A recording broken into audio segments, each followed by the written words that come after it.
Welcome to Drumbeats, the must-listen-to podcast which explains why Indigenous partnerships are the key to securing successful outcomes in natural resource and infrastructure investment in Canada. I'm Mark Magnacca, and my co-host Rob Brant and I are joined today by John McKenzie and the Honourable Lisa Raitt. Canada has 2 Indigenous-led companies listed on its public exchanges today. If the Indigenous participation reflected the broader economy, that number would be closer to 200. That gap and what needs to happen to close it is the subject of this conversation. John McKenzie is the CEO of TMX Group Limited, the operator of the Toronto Stock Exchange and the TSX Venture Exchange. TMX has spent 5 years building relationships with Indigenous communities and has launched a reconciliation-linked index. That has tracked 20 years of consistent performance amongst companies committed to Indigenous partnerships. The Honourable Lisa Raitt is Vice Chair at CIBC Capital Markets and a former Canadian Minister of Natural Resources, Labour and Transport. CIBC has been a lead partner of the Canadian Indigenous Investment Summit since its founding in 2024. In this conversation, you will hear why the institutional investors attending the summit are engaging with Indigenous peoples on the same commercial terms as any resource, energy, or infrastructure transaction in the country, and why communities that once were perceived as opposing major pipeline projects are now seeking equity stakes in them. This episode was recorded live at the London Stock Exchange during the 2026 Canadian Indigenous Investment Summit. Lisa Raitt, Vice Chair, Managing Director of Global Investment Banking, CIBC Capital Markets, and John McKenzie, CEO of TMX Group Limited. Thank you very much for joining us. A very special episode of Drumbeats. Great pleasure. Coming to the audience from the London Stock Exchange. I don't know if that's enemy territory, John, but... Are you feeling okay? Great to have you here. I'm feeling welcome at all stock exchanges. Good.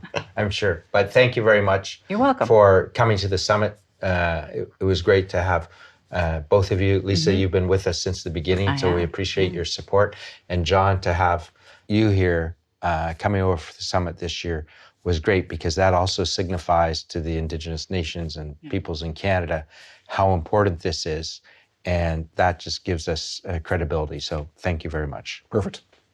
Maybe we'll start with some initial reflections. And Lisa, because you have been with us from the start, and I mean the very start, the very first person and people I spoke to once Mark and I decided we're going to do this 3 years ago was you and Wayne Lee at CIBC. We had the idea and you said yes immediately. Yeah. And it wasn't easy for you to make that very first summit because you had you had other plans. I did. And you came in and flew out. So how, having now been to 3, some reflections from you. I would say that it's exponential in growth. You had a lot of attendees, but you have the right attendees. So, I mean, you had the High Commissioner. Even though we've changed High Commissioners, you still retain the support of the High Commissioner to UK from Canada, of course. You had a return of a minister from Ontario. They don't normally get to return to events. So that was a real win. And then I just saw, I would say, the most innovative and economically minded Indigenous representatives here than I've seen in a long time, from the beginning. And it's building by word of mouth, right? And anybody I talk to has said, yes, I'm coming back next year. I plan on coming back next year.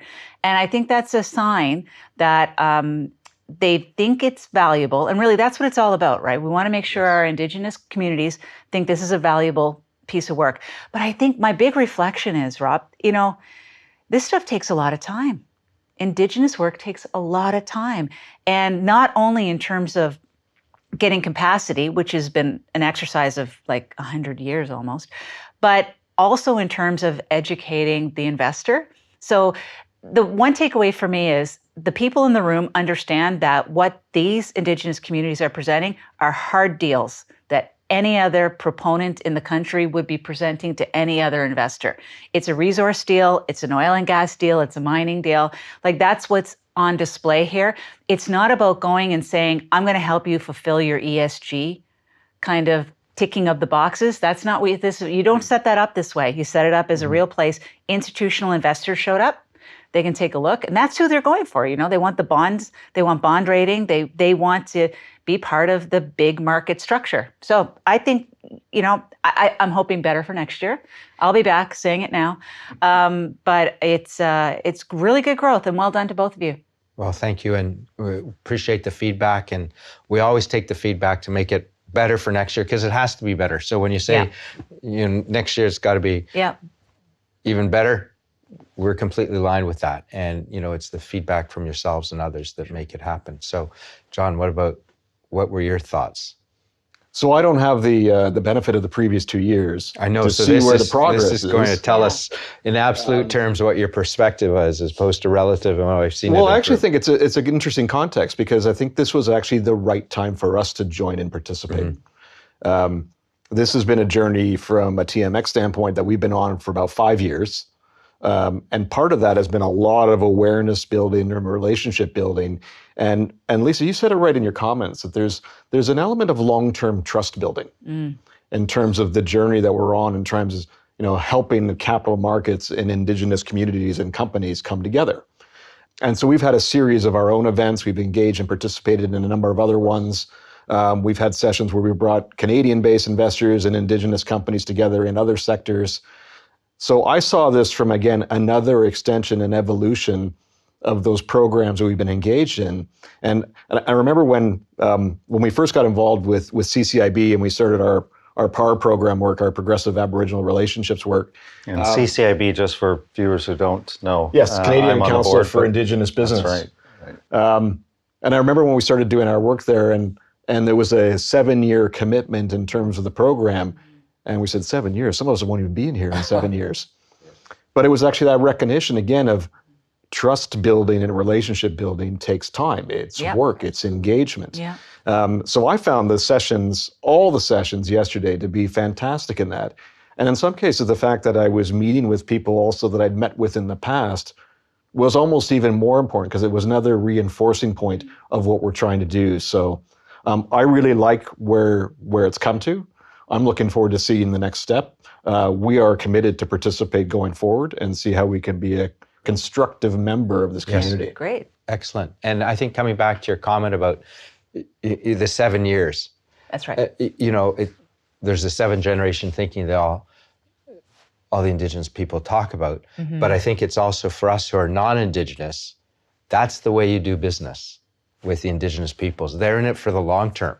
And for a lot of companies who talk long term, but aren't really, that's going to be difficult, because it will be difficult on their side, not on the Indigenous side, because once you've made an agreement, it might take a little bit longer because they're in it for the long term. But once you made an agreement, they're not going anywhere. So that's something, and of course the TMX is well known for its work it's done in Canada with the Indigenous peoples and bringing people together and helping them understand the process of how the public markets can help. And this is succeed. why I don't like quarterly reporting, even as a public market.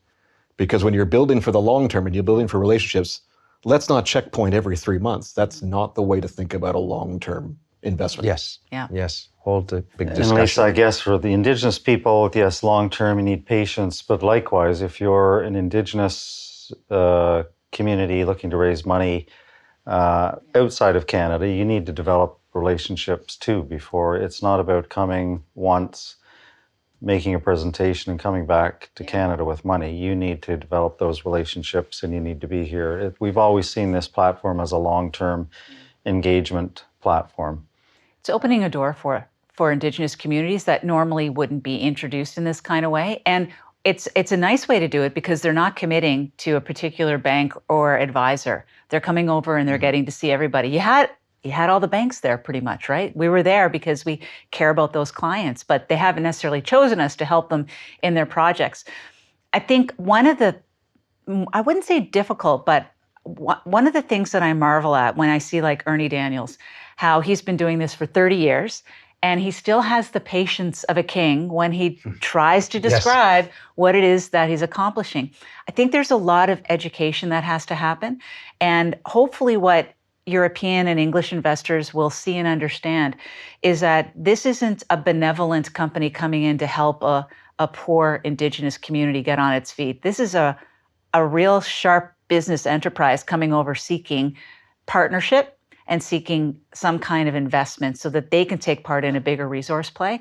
And the longer they come over, the more often they come over, the more that's going to be hitting home. And we always end up getting the top Indigenous, I'd say, financiers and people who know what's going on. And I enjoy that. And all I would say is that if you're thinking about investing, why it takes longer, I think, if it does take longer to work on the front end with an Indigenous community, is that they're sizing you up. And the reason why they're sizing you up is you're in a relationship for a long time and they want to make sure it's right. And when they put their hands on a project, when they let something happen on their land, they're going to make sure that the overall impact is going to be positive for 7 generations. So they take their time. And that's okay. It's Francois Poirier said something. He's the CEO of TC Energy.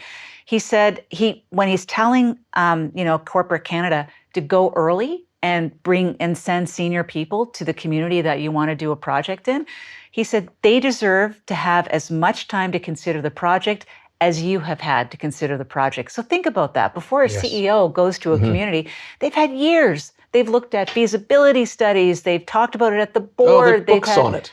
Yeah. Absolutely. So they're there at the decision point, and then they expect the community to go like that. No, it's a totally different thing. So I think the more that people hear from the communities, but I said the patience that like Kristen shows and Ernie shows is they just talk to everybody. Yes.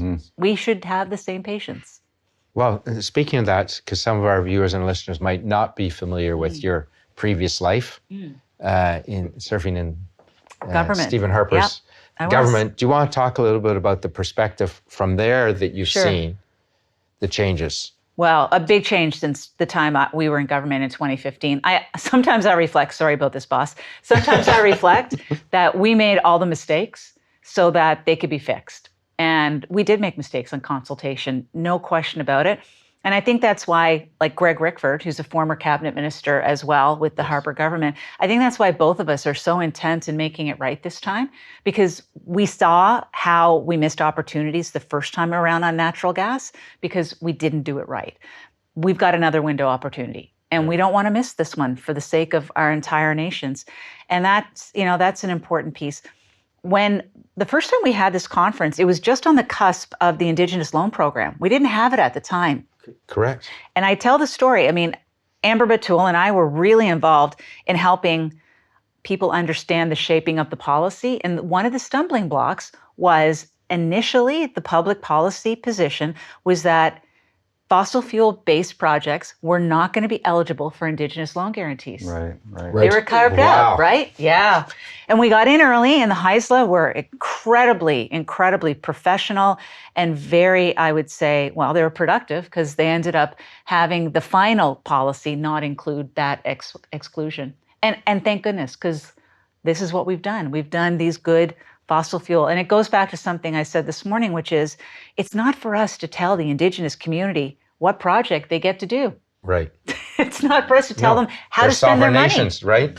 It's sovereign nation. It's like you can't tell a municipality what to do. You can't tell these guys what to do. And you shouldn't. It's their land. I mean, these projects, for the most part, are in the First Nations and other Indigenous groups are broadening out to invest and be involved in the economy. Yeah. Broadly, but a lot of what we're talking about are major projects in their territories. They're going to live with the consequences. Companies will come and go, but they will be there living with the consequences. And so, they are going to take time. And sometimes there's history to overcome, and you need to appreciate their skepticism and their reluctance. But now they're being given a real seat at the table and a real say, and we are much more engaged. Yes. Now, but just to come back to something you were talking about some of the mistakes that were made in government. Mm-hmm. Canada is an investable place today, and one of the most attractive in the G7, particularly because Prime Minister Stephen Harper and his cabinet at the time created the fiscal capacity. Yeah. So Canada we're in a crisis, inflection point, whatever you want to call it, but Canada has that capacity to make those investments that haven't necessarily been made, unlike some other countries that are in a spot, there is no money in the till, in the cupboard, it's all gone. Canada still has that capacity. So if you're looking to invest, Canada has to be on your radar. Yeah. And working with the Indigenous peoples is how to make it succeed. So, John, sorry. Well, absolutely. And I was thinking about that piece and then the policy side. So, I mean, one of the things that, our role as a marketplace is not just about operating marketplaces, but it's about advocating for what are the conditions that you need in an economy for marketplaces to thrive, for companies of all different backgrounds and stripes to be able to raise capital and expand and grow and those types of things. So, over the last number of years when there was actually challenge, let's be candid, there was challenge investing in resource projects in Canada because from a policy standpoint, we had gone the other way in terms of barriers. Yes. And now we see that direction of travel changing now, and I see positive in that. So just when Germany came knocking on the door, Well, exactly. 3 or 4 years ago, we'd love to buy LNG, and we sent them to Qatar. You think about what that happens also in Indigenous-led communities and their businesses, because there was almost a policy assumption that they didn't want to do these types of projects. So it didn't matter that we were throttling the energy sector. So when I would go and engage in Alberta, for example, with different parties that would like to advance things and what did they need us to do in terms of help on regulatory, government, or tax reform, we would meet with Indigenous communities that would say, don't assume we don't want to do pipeline work. We just want to be part of the program. So I met multiple communities that were disappointed in the direction of travel from a policy standpoint, and that's changed now. Wow. Now, proof will be in the pudding now. Now we actually need to see some real traction and get some execution going. But the attitude and the direction of travel is much better. Yes. I think that's the case here in the UK, though, as well. I think that the common understanding is that there are no Indigenous communities in Canada who want to do any kind of projects on their lands at all, and that is simply not the case. We know. I know. We've got clients. It's demonstrably false. Yeah. At the very first summit, we brought a couple of the chiefs, Chief David Jimmy, Chief Derek Epp, who had been part of the nations who were opposing Trans Mountain Pipeline and fighting it all the way, and yet now they're part of a group looking to buy a piece. We're hoping they're going to be able to buy it, And so we brought them to London to explain, we thought you were fighting this pipeline all the way, now you want to buy it.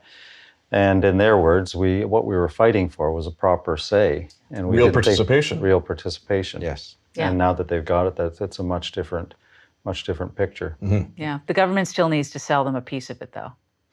That is taking quite a while since that. I know. That came. We What's just got to where talk are we about at it the more. moment? We got to talk about it more. Can we talk about that? Well, no, I think we got to. Because it's kind of slipped off to the side as we're dealing with all the major projects. Yes. But it would be nice to have that cash flow going into the communities. To be honest. And it is generating cash now, isn't it? One of the project success stories. Yeah. It did get completed. So it is they should get in. Maybe that's the government's point of view. Sorry about this, Mr. Prime Minister. But maybe they want to hold on to a little bit of cash because they got a few tax problems. So. Well, that comes back to the role that you're saying TMX plays in the Canadian economy and thinking about the importance of marketplaces and how does our economy run in the most effective manner, and having the government in charge of that doesn't really make sense. But John, one of our guests at the summit was talking about, hearing about the advantages of Indigenous equity participation. And saying, gee, we should try to measure that in some way, in those benefits. And TMX are already on top of that, aren't you, with trying to quantify some of the benefits? There are two pieces. When it comes to actually equity participation in terms of real companies and real projects, I think we're still at the early stage to have critical mass to measure from. And that's something that we'll have the ability to scale up. The interesting thing is the flip side is when you've got the book of companies that are working to actually support reconciliation and support Indigenous investment, like CIBC, like TMX, ones that are on the pair journey in terms of that progressive relation piece. Yeah. We do what exchanges do, and we built a product. We built an index that tracked the performance of companies that are committed to reconciliation. And unsurprisingly, that group of companies outperforms the market consistently over the long term. And we looked at this over 20 years. And when we started to talk about this with not just some of the Indigenous communities and a lot of ones that have a lot of assets and trust, but we're also talking about some of the investment managers that want to build products that can support that. Well, now we have the basis to build product. And that means that if a community wants to invest their assets back in companies that are supporting reconciliation efforts, we can create a vehicle to do it. So by the time Lisa and I leave, we're going to agree that we're going to launch something here. Wow, that would be great. Okay. Well, I will put in. I'll put my hand up for one thing that we do need as you talk about this. And no offense to you or me, because we're both lawyers, Rob, but we've done really good finding Indigenous lawyers. There's a lot of Indigenous lawyers. You probably carved a way for people to follow behind you. Jamie Lickers is a fantastic lawyer. We have at CIBC. Brant Christmas, lots of lawyers around. We don't have a lot of young Indigenous analysts and associates in investment banking. We really need that. And I know it's tough to get into the system, but all the banks should have a top of mind of how can we bring in people to train, because then you can take those skills back of analyzing deals, building capacity in your own home community in remote areas. What a gift. One of your the ability to execute. Yeah, exactly. I'm not going to take credit for this idea, but one of your colleagues, Doug Bartlett, was talking to me about, shouldn't the summit be great if we could all get together and somehow support a scholarship and if it was directed to the financial industry. I think that'd be a huge, maybe an idea for summit number 4 there's or definitely 5. vehicles to do that. We're doing it today. We're supporting some scholarships to do exactly that. There's internships. There's one in the UK that I was lucky to be part of called the Fox Scholarship. And in the Fox, you're sent over to the UK and you work with barristers of competing interests, right? So I kind of cycled through a number of different chambers. That model could possibly work in Canada, to go through you guys, to go through us, where they get a flavor for it. And then hopefully we can get more people into the stream. I know it's competitive to get into investment banking. I get a lot of LinkedIn messages. Please don't send me any. But the reality is that it's hard. It's hard to get in, and I can see how it can be when you get 1,000 applications for one position. It's hard. Well, I think it's the CFA that's the process to get into there, and I think over here there's about 3,000 applicants every year, and we've raised this in the city, and we've approached them to say, what can we do for the Indigenous peoples of Canada? Because if you could come over here and do a 4 to 6 week to understand a bit about how the city works, which would reinforce the work you're doing. Yeah. Because that is the next stream. Because as you say, there's a lot of lawyers. That's okay. No disrespect. Never enough. Okay, never enough. Okay. I agree. But you need the analysts, and and now we're seeing some great Indigenous companies though who really know how to run businesses. Yeah. So I think this is just the extension of that ecosystem of talent that's coming up. Jody Anderson, for example, from FNFA, she was on a number of different panels, but really sharp, really competent, top of her game. And that is another example of why it matters to have more people coming through finance. Yes, absolutely. So where will we be in 10 years? And we've got firms like Longhouse Capital, Fred de Blasio's keeps telling the story, telling people the opportunity. Where are we going to be in 10 years? What do we need to do to get there? Well, and this is where we've got a lot of the groundwork that's laid now, which is different from where we were a couple of years ago. So the fact that we have the loan guarantees, that we've got the FNFA debt program. So we've got part of the capital stack. And we've got a couple companies now, like Nations Royalty, that are listed on exchange. So we have a lot of the seeds and building blocks of what we need. And what we need now over the next while is to scale this. Because the best thing in capital markets is always, the second deal is always easier than the first, and the third deal is always easier than the second. So building that track record, not just from the project creators and investment providers, but in the ecosystem as well, the more we can create, the more we can capitalize, the easier the next one is to create success from. Yes. Yeah. So if I think, 10 years out, I have 2 listed companies today out of 2,500. If this looked like the economy, the rest of the economy, we would have 150 to 200. Wow. And if you think about those vehicles, how many different projects could be financed through a combination of the debt program, the loan guarantees, and then bringing some public equity as well in to scale up what these communities are doing. That to me is kind of the golden prize at the end in terms of what would really make sense and level up the prosperity in these communities to what you see in parts of the rest of the country. Yes, and that would also give non-Indigenous Canadians an opportunity to participate. Yeah. And instead of seeing as, wait a sec, what's happening, right? It would get them to buy in. Yeah. Because this is where the country's going. This is always where like the to country say- came from. Okay, and now it's all catching up. And, So and this- supports for places like Kitsaki, who started from one company and now has 100, 21 in their portfolio. yeah, and 200 million or something like that in in terms revenue. of revenue. And their next leap, though, is a big leap. It's turning into that investor in a Yes, project, right? correct. Going from running service companies to being an investor. And we've got a potentially lot. at a different scale. That's right. We've got a lot of economic development agencies within some Indigenous nations who are almost a sovereign fund. And that's the other part that we have to make sure that we're there to help them level up too. Absolutely. And TMX will be central to that role in Canada. As will without a doubt. CIBC. So We hope yeah, so. We're yeah, there. yeah. I mean, I'm there. We always say that's our job. Like marketplaces are about connectivity. At the end of the day, people think they're always about trading, but they're really not. They're actually about matchmaking people that are looking to raise capital to expand with those looking to provide it and finding the best vehicles to do that. So in that way, we're quite agnostic in terms of the ability to bring different people to the table. And you're safe because your due diligence is solid. It has to be Yes. solid. We run into trouble sometimes in government. We had a program where we wanted to make sure that we were doing Indigenous procurement. When the Auditor General did a review, guess what? There was a majority of companies that were not Indigenous owned. People were faking it. And you can't do that in capital markets. That's going to get picked up pretty quick. Everything's disclosed. Yeah. Yes. There's one that needs to be disclosed. That was disgrace, wasn't it? Yeah, it was. It is. It It is continues. still- It continues. Needs to be solved. Yeah. We'll have We to get learn somebody on. from our mistakes. Those aren't my mistakes. I already owned up to my mistakes. No, that's recent. Yeah. So thank you both for coming you. on our podcast today, and thank you both for coming to the summit. As we said at the beginning, it was Lisa, you've been there, and CIBC has from the beginning, which is great, and John with TMX and yourself appearing this year. That has been absolutely great, and we look forward to working with you over the weeks, months, and years to come. Absolutely. As we continue Are you to coming build back this next year? platform. I think I'm already on. Okay, good. We're in. Great. For your time and your support and all you do to support the Indigenous economy and the transatlantic trade route. So No problem. We Thank want you. prosperity in this country. Absolutely. And we want in Canada too. Oh, right. We want prosperity in In Canada. both countries. Yes. Okay, yeah, that'd be okay if you guys had it too. Yes.